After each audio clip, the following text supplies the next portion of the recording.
Hey, what's happening, y'all? It's me coming at you again with another vid. Well, I know this slipped under somebody's radar. Well, some of you, most of you. Some of you probably did not know that Shane Mosley is getting a shot at the WBA Interim welterweight title tonight against the champion David Avexine. Okay. Now, we all know that Shane made a comeback last year against against Ricardo Mayorga in a grudge match, which which was on pay per view, which I did defend on some occasions, but I mean it was an entertaining fight for two old lions to go at it in a slug, in a very entertaining slugfest of a fight. Which was a grudge match, whatnot. With Mosley stopping Mayorga in the sixth round, whatnot of that fight, and then he later went on to face a regional fighter by the name of Patrick Lopez in Panama, I believe, Central America, Panama, and stopped the young kid as well. And I seen that fight on YouTube, and Shane just ran through the kid. Kid stood no chance at all. He couldn't even negate the power and the pressure on Shane Mosley. And I noticed that Shane did kind of gassed a little bit towards the end of the fight because he was loading up against Lopez, trying to get him out early. But he spent all his energy doing that. But he did find a way to recuperate a little bit and get him out. I think it was a ninth round. I believe he stopped Lopez. But now he is getting a shot at the interim title. He is ranked, I think, fifth in the WBA. So he is fighting again, Avexine for the interim title. Avexine himself is coming off a win against Charlie Navarro for the interim title. And Avicine is a good boxer. He does have good technique. He is fast with his hands, good combination punching, whatnot. He can fight in the southpaw stance as well. High guard, keeps his chin tucked in, so he does to negate getting hit. But the only thing I would like to see from Avicine is the head movement. He doesn't really show much head movement in either one of his fights. Now, the one thing he does have advantage is the switching up in fighting stances, like kind of like Keith Thurman the way he does it, and the speed. But the only problem is that can he withstand the pressure and the power of Shane Mosley?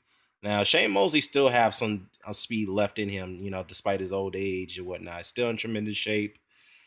They are fighting tonight in Arizona, in Gilbert, Arizona. So the winner of this fight will become the mandatory challenger to the winner of the Keith Thurman and Sean Porter fight coming up next month. So imagine if Shane Mosley, more likely he will win this fight.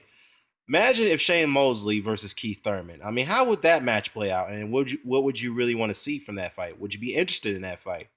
Or Keith Thurman, I'm not sorry, or Sean Porter versus Shane Mosley.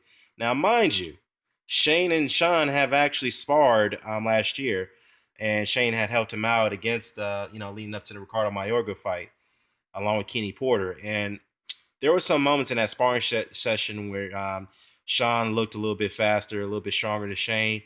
But there was a few moments in that sparring session where Shane really rocked Sean Porter in that sparring session, really rocked him. So, and gave him a little bit of the business in that sparring session. So yeah, so basically Shane would know Sean very well. So if that match gets made, I don't think he would mind it. But I would also like to add that Shane even said on numerous occasions, after his Mayorga fight, leading up to the Mayorga second fight, that he has no intentions of fighting the top young guns in the welterweights or the 154 division. He wants to get a shot, the rematches, against guys like Miguel Cotto, Floyd Mayweather. Floyd Mayweather, if Floyd decides to come back, and more likely if he does come back, I don't think he would want to get a shot at Shane again. He more likely want to get a shot at Danny Garcia. Juan Manuel Marquez, and Marquez is actually recently reported he injured himself during training, so he wants to get a shot at Miguel Cotto. So we'll see how that turns out, and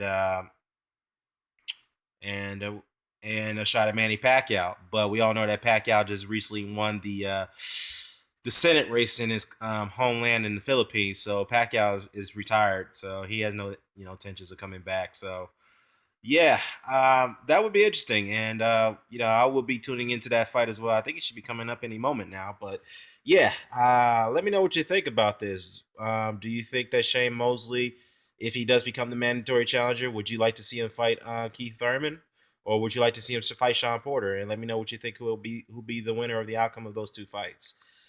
Care to comment, share, subscribe. Signing off. Peace.